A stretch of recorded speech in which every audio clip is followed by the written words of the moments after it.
ಬೆಂಗಳೂರಿಗೆ ಬಂದು ಶ್ರೀ ರವಿಶಂಕರ್ ಗುರೂಜಿಯವರ ಜನ್ಮ ದಿನಾಚರಣೆಯಲ್ಲಿ ಪಾಲ್ಗೊಂಡ ಪ್ರಧಾನಿ ಮೋದಿ.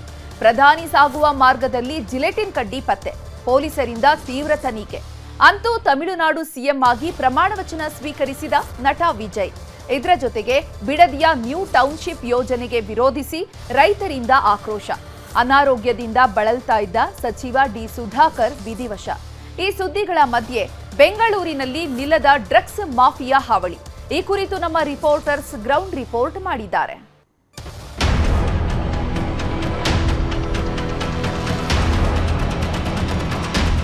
ಬೆಂಗಳೂರು ಪೊಲೀಸರು ಡ್ರಗ್ಸ್ ಮುಕ್ತ ನಗರವನ್ನಾಗಿ ಮಾಡಬೇಕು ಅನ್ನುವಂತ ಒಂದು ಪಣವನ್ನು ತೊಟ್ಟಿದ್ದಾರೆ.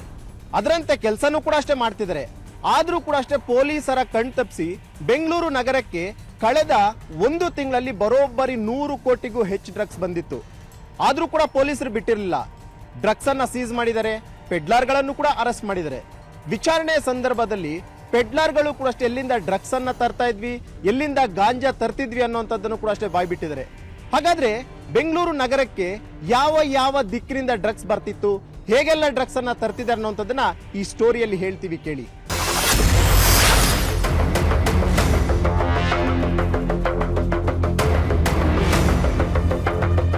ಬೆಂಗಳೂರು ಪೊಲೀಸರು ಒಂದು ತಿಂಗಳಲ್ಲೇನೋ 65 ಕೋಟಿ ರೂಪಾಯಿಯಷ್ಟು ಡ್ರಗ್ಸ್ ಅನ್ನ ಸೀಸ್ ಮಾಡ್ಕೊಂಡಿದ್ದಾರೆ. 25 ಜನ ಪೆಡ್ಲಾರ್ಸ್ ಅನ್ನು ಕೂಡ ಈಗಾಗಲೇ ಅರೆಸ್ಟ್ ಮಾಡ್ಕೊಂಡಿದ್ದಾರೆ. ಅರೆಸ್ಟ್ ಮಾಡ್ಕೊಂಡಿರೋ ಪೆಡ್ಲಾರ್ಸ್ ಅನ್ನ ಈಗಾಗಲೇ ತೀವ್ರ ವಿಚಾರಣೆಗೂ ಕೂಡ ಒಳಪಡಿಸಿದ್ದಾರೆ.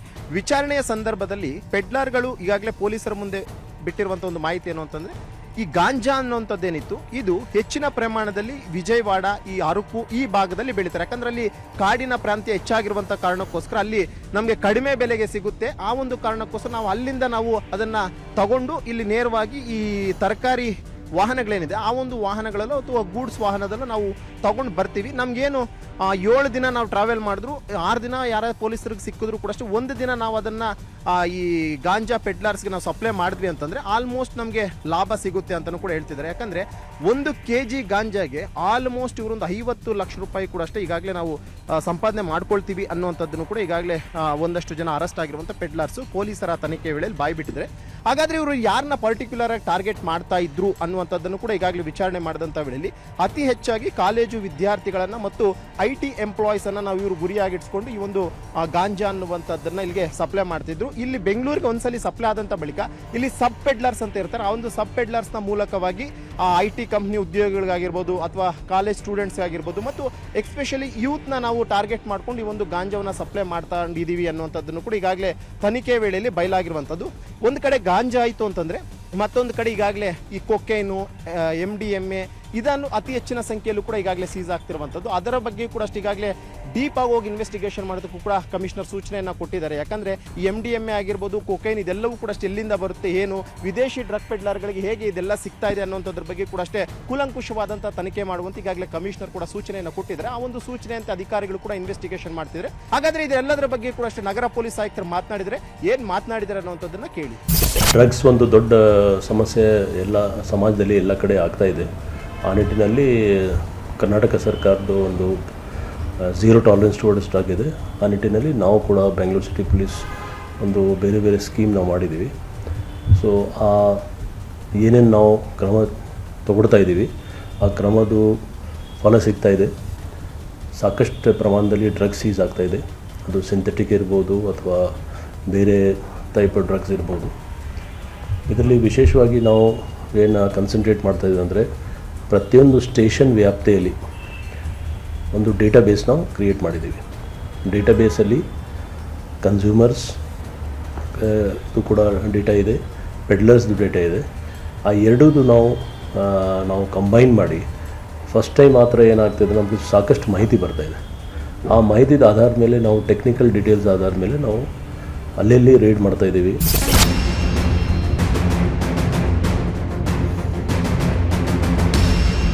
ಕಳೆದ ಒಂದು ತಿಂಗಳಲ್ಲಿ ದಾಖಲೆಯ ಪ್ರಮಾಣದ ಡ್ರಗ್ಸ್ ಅನ್ನೇನೋ ಬೆಂಗಳೂರು ಪೊಲೀಸರು ಸೀಸ್ ಮಾಡ್ಕೊಂಡಿದ್ದಾರೆ.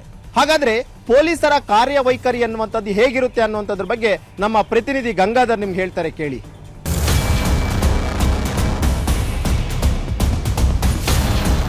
ರಾಜಧಾನಿ ಬೆಂಗಳೂರಿನಲ್ಲಿ ಸಾಮಾನ್ಯ ಜನರ ಅರಿವಿಗೆ ಬಾರದ ರೀತಿ ಯುವ ಸಮೂಹವನ್ನು ಟಾರ್ಗೆಟ್ ಮಾಡಿಕೊಂಡು ಡ್ರಗ್ಸ್ ಅಮಲಿನಲ್ಲಿ ಅವರನ್ನು ತೇಲಿಸುವಂಥ ನಿಟ್ಟಿನಲ್ಲಿ ಡ್ರಗ್ ಪೆಡ್ಲರ್ಸ್ ಮುಂದಾಗ್ತಿದ್ದಾರೆ. ಆದರೆ ಪೊಲೀಸರು ಚಾಪೆ ಕೆಳಗಡೆ ತೂರಿದ್ರೆ ರಂಗೋಲಿ ಕೆಳಗಡೆ ಪೆಡ್ಲರ್ಸ್ ತೂರ್ತಿದ್ದಾರೆ. ಹೀಗಿದ್ರೂ ಸಹ ಪೊಲೀಸರು ಕೋಟ್ಯಾಂತರ ಮೌಲ್ಯದ ಡ್ರಗ್ಸ್ ಅನ್ನ ಸೀಸ್ ಮಾಡ್ತಾ ಇದ್ದಾರೆ. ಕೇವಲ 4 ತಿಂಗಳಲ್ಲಿ 130 ಕೋಟಿಗೂ ಅಧಿಕ ಡ್ರಗ್ಸ್ ಸೀಸ್ ಮಾಡಿರುವಂಥದ್ದು. ಆದರೆ ಪೊಲೀಸರ ಕಾರ್ಯಾಚರಣೆ ಹೇಗಿರುತ್ತೆ, ಇಷ್ಟು ದೊಡ್ಡ ಮಟ್ಟದ ಡ್ರಗ್ಸ್ ಸೀಸ್ ಆಗಲು ಕಾರಣ ಏನೆಂಬುದರ ಬಗ್ಗೆ ಹೇಳ್ತೀವಿ ನೋಡಿ.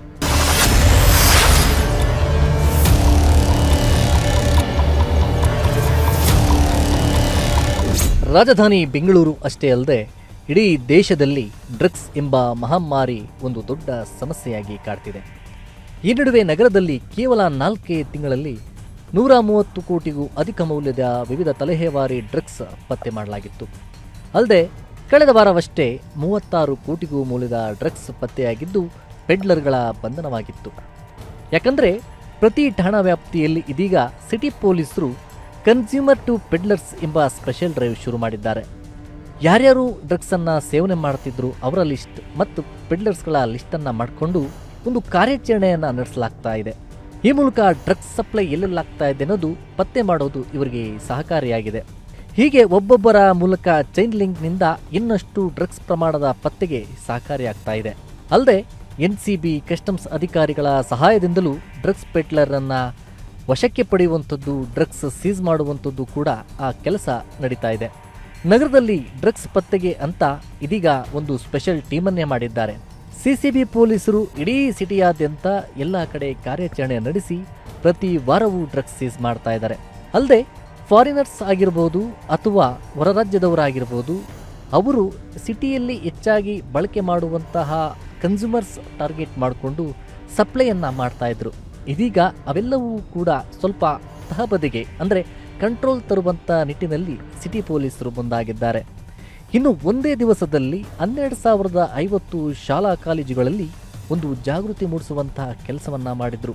ಹೊರ ರಾಜ್ಯದಿಂದ ಡ್ರಗ್ಸನ್ನು ಬರುವಂಥ ನಿಟ್ಟಿನಲ್ಲಿ ಇಂಟೆಲಿಜೆನ್ಸ್ ಸಹಾಯ ಮೂಲಕವೂ ಮತ್ತು ಫಾರಿನರ್ ಕೊರಿಯರ್ ಏನಿದೆ ಅಲ್ಲಿ ಏನು ಡ್ರಗ್ಸ್ ಹೋಗ್ತಾ ಇತ್ತು ಅದನ್ನು ಪತ್ತೆ ಮಾಡುವಂಥದ್ದು, ಹೀಗೆ ಪ್ರತಿಯೊಂದು ರೂಟ್ ಅಲ್ಲೂ ಕೂಡ ಇವರು ಯಾವ್ಯಾವ ಅನ್ಯ ಮಾರ್ಗಗಳ ಮೂಲಕವಾಗಿ ಡ್ರಗ್ಸನ್ನು ಸಪ್ಲೈ ಮಾಡ್ತಾಯಿದ್ರು ಅಲ್ಲೆಲ್ಲವನ್ನೂ ಕೂಡ ಸಾಕಷ್ಟು ಕಂಟ್ರೋಲ್ ಮಾಡುವಂಥ ಕೆಲಸ, ಸೀಸ್ ಮಾಡುವಂಥ ಕೆಲಸ, ಪೆಡ್ಲರ್ಗೆ ಬಿಸಿಮುಡಿಸುವಂಥ ಕೆಲಸವನ್ನು ಪೊಲೀಸರು ಮಾಡ್ತಿದ್ದಾರೆ. ಈ ಮೂಲಕ ಡ್ರಗ್ಸ್ ಕಂಟ್ರೋಲ್ ಮಾಡುವಂಥದ್ದು ಮುಂದಿನ ದಿನಗಳಲ್ಲಿ ಆದಷ್ಟು ಕೂಡ ಅದು ಪ್ರಮಾಣ ಏನಿದೆ ಅದು ಕಡಿಮೆ ಆಗುತ್ತೆ. ಆ ಒಂದು ನಿಟ್ಟಿನಲ್ಲಿ ಸಿಟಿಯಲ್ಲಿ ಕಂಟ್ರೋಲ್ ಮಾಡುವಂಥದ್ದೇ ನಮ್ಮ ಧ್ಯೇಯ ಅಂತಾರೆ city police commissioner Seemant Kumar Singh. ಸುಮಾರು ಜನ IT ಕ್ಷೇತ್ರದವರು, ಸ್ಟೂಡೆಂಟ್ಸ್, ಬೇರೆ ಎಲ್ಲರೂ ಇಲ್ಲಿ ವಾಸ ಮಾಡ್ತಾಯಿದ್ರು. ಸೊ ಪರ್ಚೇಸಿಂಗ್ ಪವರ್ ಇಲ್ಲಿ ಜಾಸ್ತಿ ಆಗೋದಕ್ಕೆ, ಸ್ವಲ್ಪ ಡಿಮಾಂಡ್ ಜಾಸ್ತಿ ಆಗೋದಕ್ಕೆ ಇದು ಎಲ್ಲ ಸಮಸ್ಯೆ ಆಗ್ತಾಯಿದೆ ನನ್ನ ಪ್ರಕಾರ. ಆದರೆ ಆ ಸಪ್ಲೈ ಮತ್ತು ಡಿಮಾಂಡ್ ನಾವು ಕಟ್ ಮಾಡಲಿಕ್ಕೆ ನಾವು ಪ್ರಯತ್ನ ಮಾಡ್ತಾಯಿದ್ದೀವಿ. ಸ್ಕೂಲ್ಸ್ ಮತ್ತು ಕಾಲೇಜಸ್ಗೆ ನಮ್ಮ ಎಲ್ಲ ಲೆವೆಲ್ ಅವರ್ ಆಫೀಸರ್ಸ್, ಕಾನ್ಸ್ಟೇಬಲಿಂದ ಹಿಡಿದು ಕಮಿಷನರ್ವರೆಗೆ ನಾವು ಒಂದೊಂದು ಟೀಮ್ ಮಾಡಿ ಒಂದೊಂದು ಕಾಲೇಜ್ಗೆ ಒಂದೊಂದು ಸ್ಕೂಲ್ಗೆ ಹೋಗಿದ್ದೀವಿ ಅವೇರ್ನೆಸ್ ಕ್ರಿಯೇಟ್ ಮಾಡಲಿಕ್ಕೆ. ಇದು ಭಾಳ ಒಳ್ಳೆಯ ರೆಸ್ಪಾನ್ಸ್ ನಮಗೆ ಸಿಕ್ತು. ನೋಡಿದ್ರಲ್ಲ, ಇನ್ನು ಮಾದಕ ಜಾಲದ ಕಿಂಗ್ ಪಿನ್ಗಳಿಗೆ ವಿದ್ಯಾರ್ಥಿಗಳು ಮತ್ತು ಟೆಕ್ಕಿಸ್ ಮೇನ್ ಟಾರ್ಗೆಟ್ ಆಗಿದ್ದಾರೆ. ಹೀಗಿರುವಾಗ ಅವರ ಪೋಷಕರಿಗಿರುವಂಥ ಆತಂಕದ ಬಗ್ಗೆ ನಮ್ಮ ಪ್ರಗತಿ ಹೇಳ್ತಾರೆ ನೋಡಿ.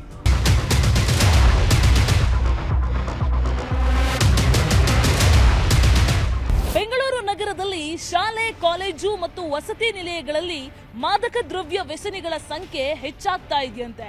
ಈ ಬಗ್ಗೆ ಖುದ್ದು ಮಕ್ಕಳ ಆಯೋಗದ ಅಧ್ಯಕ್ಷ ನಗರ ಪೊಲೀಸ್ ಕಮಿಷನರ್ಗೆ ಪತ್ರ ಬರೆದು ಕ್ರಮವನ್ನ ತೆಗೆದುಕೊಳ್ಳೋದಕ್ಕೆ ಒತ್ತಾಯಿಸಿದ್ರು. ಈ ಪೆಡ್ಲರ್ಗಳು ಮಕ್ಕಳನ್ನೇ ಟಾರ್ಗೆಟ್ ಮಾಡ್ತಾ ಇದ್ದಾರಂತೆ.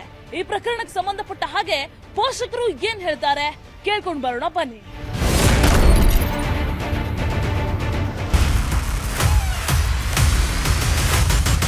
ಡ್ರಗ್ಸ್ ಸಂಬಂಧಪಟ್ಟ ಹಾಗೆ ಶಾಲಾ ಕಾಲೇಜು ವ್ಯಾಪ್ತಿಯಲ್ಲಿ ಅರಿವು ಮೂಡಿಸುವ ಕಾರ್ಯಕ್ರಮ ಆಗಬೇಕು ಅಂತಾರೆ ಪೋಷಕರು. ಡ್ರಗ್ಸ್ ಬಳಕೆಯಿಂದ ಆಗುವ ದುಷ್ಪರಿಣಾಮಗಳ ಬಗ್ಗೆ ಮಕ್ಕಳಲ್ಲಿ ಜಾಗೃತಿ ಬೆಳೆಸಬೇಕು. ಜೊತೆಗೆ ಮಕ್ಕಳಲ್ಲಿ ಬದಲಾಗುವ ನಡವಳಿಕೆ ಮೇಲೆ ಕಣ್ಣಿಡಬೇಕು. ಮಕ್ಕಳು ಬಳಕೆ ಮಾಡುವಂತಹ ಮೊಬೈಲ್ ಅನ್ನ ಆಗಾಗ ಪರಿಶೀಲನೆ ಮಾಡ್ತಾ ಇರಬೇಕು. ಜೊತೆಗೆ ಶಾಲಾ ಕಾಲೇಜು ಸುತ್ತಮುತ್ತ ಅಪರಿಚಿತರ ಜೊತೆ ಸಂಪರ್ಕ ಹಾಗೂ ಅವರು ಕೊಡುವಂತಹ ಚಾಕ್ಲೇಟ್ ಅನ್ನ ಮಕ್ಕಳು ತಿನ್ನದೇ ಇರೋ ತರ ಮಕ್ಕಳಿಗೆ ತಿಳುವಳಿಕೆ ಮನೆಯಲ್ಲೇ ಹೇಳಬೇಕು ಅಂತಾರೆ ಪೋಷಕರು. ಇತ್ತೀಚಿನ ದಿನಗಳಲ್ಲಿ ಈ ರೀತಿಯಾದಂತಹ ಮಾದಕ ದ್ರವ್ಯ ವ್ಯಸನಿಗಳ ಸಂಖ್ಯೆ ಹೆಚ್ಚುತ್ತಾ ಇರುವುದು ಪೋಷಕರಲ್ಲೂ ಕೂಡ ಆತಂಕ ಹುಟ್ಟಿಸಿದೆ. ನನ್ನ ಮಕ್ಕಳು ಎಲ್ಲಿ ಹೋಗ್ತಾ ಇದಾರೆ, ಏನ್ ಮಾಡ್ತಾ ಇದಾರೆ ಅಂತ ಎಲ್ಲ ಆಕ್ಟಿವಿಟೀಸ್ ಮೇಲೂ ನಾನು ಗಮನ ಇಡ್ತಾ ಇರ್ತೀನಿ. Like including their phone, iPads, their college, their gymming. ಎಲ್ಲದ ಮೇಲೂ ಮಕ್ಳು ಎಲ್ಲಿ ಹೋಗ್ತಾರೆ ಎಲ್ಲಿ ಬರ್ತಾರೆ ಎಲ್ಲ ಗಮನ ಪೇರೆಂಟ್ಸ್ ಆಗಿರೋರು ಸ್ಟ್ರಿಕ್ಟ್ ಆಗಿರ್ಬೇಕಾಗುತ್ತೆ. ಅವ್ರಂತ ಒಂದು ಬೌಂಡ್ರೀಸ್ ಇರುತ್ತೆ. ಅದರಿಂದ ನಾವು ಎಜುಕೇಟ್ ಮಾಡಬೇಕು ಮಕ್ಕಳನ್ನ, ಯಾವ್ದು ಒಳ್ಳೇದು ಯಾವ್ದು ಕೆಟ್ಟದು ಅನ್ನೋದು ನಾವು ಎಜುಕೇಟ್ ಮಾಡ್ತಾ ಇರಬೇಕು. ಇವಾಗ ಈ ಡ್ರಗ್ಸ್ ಮುಖಾಂತರ ಬಂತು ಅಂದ್ರೆ ನಾವು ಮಕ್ಕಳಿಗೆ ಹೇಳ್ಕೊಡ್ಬೇಕು ಇದರಿಂದ ಫ್ಯೂಚರ್ ಏನ್ ಎಫೆಕ್ಟ್ ಆಗುತ್ತೆ ಅನ್ನೋದು. ಸೊ ಅವರು ಇವಾಗ ಚಾಕ್ಲೇಟ್ ಮುಖಾಂತರ ಕೊಡ್ತಾ ಇದಾರೆ, ಟ್ರೈ ದಿಸ್ ಚಾಕ್ಲೇಟ್ ಅಂತಾರೆ, ತಿರ್ಗಾ ಸೆಂಟ್ ಅಂತಾರೆ. ಇವಾಗ ಸೆಂಟ್ ತಗೊಂಡು ಮೇಡಮ್ ಇದು ಸ್ವಲ್ಪ ಟ್ರೈ ಮಾಡಿ ಅಂತಾರೆ, ಅದ್ರಲ್ಲೆಲ್ಲ ಡ್ರಗ್ಸ್ ಇನ್ವಾಲ್ವ್ ಆಗಿರ್ಬೋದು. ಸೊ ನಾವೇನ್ ಹೇಳ್ಬೇಕು ಮಕ್ಕಳಿಗೆ ಅಂದ್ರೆ ಅವಾಯ್ಡ್ ಸ್ಟ್ರೇಂಜರ್ಸ್. ಇದು ತುಂಬಾ ಭಯ ಆಗುತ್ತೆ ನಮಗೆ ಪೋಷಕರಾಗಿ. ಸೊ ನಾವು ಫಸ್ಟು ಏನು ಮಾಡಬೇಕು ಪೋಷಕರಾಗಿ ಅಂದರೆ ಅವ್ರಿಗೆ ಅವೇರ್ನೆಸ್ ಕೊಡಬೇಕು, ಮಕ್ಕಳಿಗೆ ಎಜುಕೇಟ್ ಮಾಡಬೇಕು, ಅವೇರ್ನೆಸ್ ಕೊಡಬೇಕು. ಯಾಕಂದರೆ ಫಸ್ಟು ಟೈಮ್ ಸ್ಪೆಂಡ್ ಮಾಡಬೇಕು. ನಾವು ಎಲ್ಲ ಕೊಡಿಸೋ ಬೆಸ್ಟ್ ಸ್ಕೂಲು ಬೆಸ್ಟ್ ಇದು ಕೊಡೋ ಇದರಲ್ಲಿ ಎಲ್ಲರೂ ಇವಾಗ ಪೇರೆಂಟ್ಸ್ ಎಲ್ಲ ಇಬ್ಬರು ವರ್ಕಿಂಗ್ ಆಗಿಬಿಟ್ಟಿದ್ದಾರೆ, ಯಾರೂ ಟೈಮೇ ಕೊಡಲ್ಲ. ಸೊ ನಾನು ಫಸ್ಟ್ ಹೇಳೋದು ಪೇರೆಂಟ್ಸ್ ಟೈಮ್ ಕೊಡಿ, ಅವ್ರ ಜೊತೆ ಕೂತ್ಕೊಂಡು ಮಾತಾಡಿ ಎಜುಕೇಟ್ ಮಾಡಿ.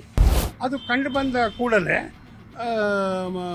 ಕಾಲೇಜಿನ ಮುಖ್ಯಸ್ಥರಿಗೆ ಆಮೇಲೆ ಆ ಏರಿಯಾದಲ್ಲಿರೋ ಪೊಲೀಸ್ ಸ್ಟೇಷನ್ಗೆ ಇನ್ಫಾರ್ಮ್ ಮಾಡಿ ಕ್ರಮ ತಗೊಳ್ಳಿ ಅಂತ ಇನ್ಫಾರ್ಮ್ ಮಾಡ್ತೀವಿ.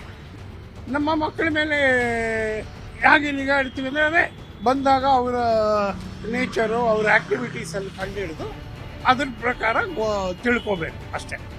ಅವ್ರನ್ನ ವಾಚ್ ಮಾಡಿ ಆಮೇಲೆ ಅದ್ರ ಬಗ್ಗೆ ಮಾಹಿತಿ ತಗೋಬೇಕು.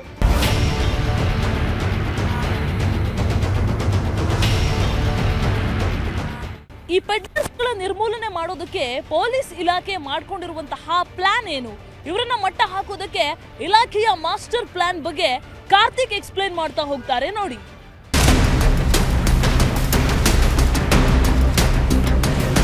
ಡ್ರಗ್ಸ್ಗೆ ಬೆಂಗಳೂರಿನ ಯುವಜನತೆ ಬಲಿಯಾಗ್ತಾ ಇದೆ. ಪೆಡ್ಲರ್ಗಳು ಹೊರದೇಶ ಹೊರ ರಾಜ್ಯಗಳಿಂದ ನಗರಕ್ಕೆ ಡ್ರಗ್ಸ್ ಸರಬರಾಜು ಮಾಡ್ತಾ ಇದ್ದಾರೆ. ಈ ಡ್ರಗ್ಸ್ ಜಾಲವನ್ನ ಬೇರು ಸಮೇತ ಕಿತ್ತೆಸೆಯೋದಕ್ಕೆ ಬೆಂಗಳೂರು ಪೊಲೀಸರು ಹೊಸ ಕಾರ್ಯಾಚರಣೆಯನ್ನು ಆರಂಭ ಮಾಡಿದ್ದಾರೆ.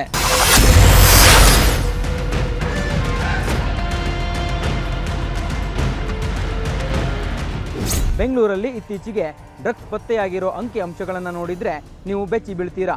ಕಳೆದ 15-20 ದಿನಗಳಲ್ಲಿ ಬೆಂಗಳೂರು ಪೊಲೀಸರು ವಿವಿಧ ಪ್ರಕರಣಗಳಲ್ಲಿ ಸುಮಾರು 65 ಕೋಟಿ ಮೌಲ್ಯದ ಡ್ರಗ್ಸ್ ವಶಪಡಿಸಿಕೊಂಡಿದ್ದಾರೆ. ಕಳೆದ 15-20 ದಿನಗಳಲ್ಲಿ ನಡೆಸಿದ ಕಾರ್ಯಾಚರಣೆಯಲ್ಲಿ ಒಟ್ಟು 25ಕ್ಕೂ ಹೆಚ್ಚು ಆರೋಪಿಗಳನ್ನು ಪೊಲೀಸರು ಬಂಧಿಸಿದ್ದಾರೆ. Narcotics control bureau NCB Bengaluru ಅಂತಾರಾಷ್ಟ್ರೀಯ ವಿಮಾನ ನಿಲ್ದಾಣದಲ್ಲಿ ನಡೆಸಿದ ಕಾರ್ಯಾಚರಣೆಯಲ್ಲಿ 35 ಕೋಟಿ ಮೌಲ್ಯದ ಡ್ರಗ್ಸ್ ವಶಕ್ಕೆ ಪಡೆದಿದೆ. 10 ಆರೋಪಿಗಳನ್ನು ಬಂಧಿಸಿದೆ. ಇನ್ನು ಕಳೆದ ವರ್ಷ ಅಂದರೆ 2025ರಲ್ಲಿ ಬೆಂಗಳೂರು ಸಿಟಿ ಪೊಲೀಸರು 1402 NDPS ಪ್ರಕರಣ ದಾಖಲಿಸಿದ್ದು ಒಟ್ಟು 1869 ಭಾರತೀಯ ಆರೋಪಿಗಳನ್ನು ಹಾಗೂ 60 ವಿದೇಶಿ ಆರೋಪಿಗಳನ್ನು ಬಂಧಿಸಿದ್ದರು. ಪೊಲೀಸರು ಇಷ್ಟೆಲ್ಲ ಕಾರ್ಯಾಚರಣೆ ಮಾಡ್ತಿದ್ರು, ಡ್ರಗ್ಸ್ ಹಾವಳಿ ಮಾತ್ರ ನಗರದಲ್ಲಿ ಕಡಿಮೆ ಆಗಿಲ್ಲ. ಹೀಗಾಗಿ ಬೆಂಗಳೂರು ಪೊಲೀಸರು ಡ್ರಗ್ಸ್ ವಿರುದ್ಧ ಕಾರ್ಯಾಚರಣೆಯನ್ನು ಇನ್ನಷ್ಟು ಹೆಚ್ಚಿಸಿದ್ದಾರೆ. ಹೊರ ರಾಜ್ಯದಿಂದ ತರಕಾರಿ ಹಣ್ಣು ತರುವ ವಾಹನವನ್ನು ಗಡಿಯಲ್ಲಿ ಕಡ್ಡಾಯವಾಗಿ ತಪಾಸಣೆ ಮಾಡ್ತಿದ್ದಾರೆ.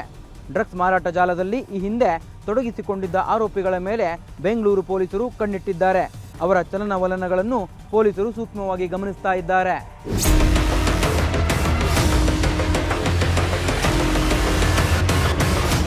ಒಟ್ಟಿನಲ್ಲಿ ಡ್ರಗ್ಸ್ ಮುಕ್ತ ಬೆಂಗಳೂರು ಮಾಡುವುದೇ ನಮ್ಮ ಧ್ಯೇಯ ಅಂತಿದ್ದಾರೆ ಸಿಟಿ ಪೊಲೀಸ್ ಕಮಿಷನರ್.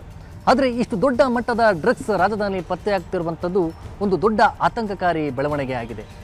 ಕೇವಲ ಪೆಡ್ಲರ್ಸ್ ಹಿಡಿದು ಡ್ರಗ್ಸನ್ನು ಸೀಸ್ ಮಾಡುವಂಥದ್ದೇ ಪೊಲೀಸರ ಕೆಲಸವಲ್ಲ. ಅದರ ಮೂಲವನ್ನು ಪತ್ತೆ ಮಾಡಿ ಕಿಂಗ್ ಪಿನ್ಗಳನ್ನೇ ಪತ್ತೆ ಮಾಡಿ ಅದನ್ನು ಬೇರು ಸಹಿತ ಕಿತ್ತಾಕುವಂಥ ಕೆಲಸವನ್ನು ಪೊಲೀಸ್ ಇಲಾಖೆ ಮಾಡಬೇಕಾಗಿದೆ. ಆದರೆ ಈ ಒಂದು ಡ್ರಗ್ಸಲ್ಲಿ ಕೆಲ ಪೊಲೀಸರೇ ಶಾಮೀಲಾಗ್ತಾ ಇರುವಂಥದ್ದು ಆತಂಕಕಾರಿ ವಿಚಾರ. ಈ ಮೂಲಕ ಮುಂದಿನ ದಿನಗಳಲ್ಲಿ ಈ ಡ್ರಗ್ಸ್ ಕಂಟ್ರೋಲ್ ಆಗುತ್ತಾ, ಡ್ರಗ್ಸ್ ಮುಕ್ತ ಬೆಂಗಳೂರು ಆಗುತ್ತಾ, ಇವೆಲ್ಲದರ ಉತ್ತರ ಮುಂದಿನ ದಿನಗಳಲ್ಲಿ ಕಾದು ನೋಡಬೇಕಾಗಿದೆ. ಕ್ಯಾಮ್ರಾ ಪರ್ಸನ್ ಯೋಗೇಶ್ವರ್ ಜೊತೆ ಗಂಗಾಧರ್ ವಕ್ಟ, ನ್ಯೂಸ್ 18 ಬೆಂಗಳೂರು.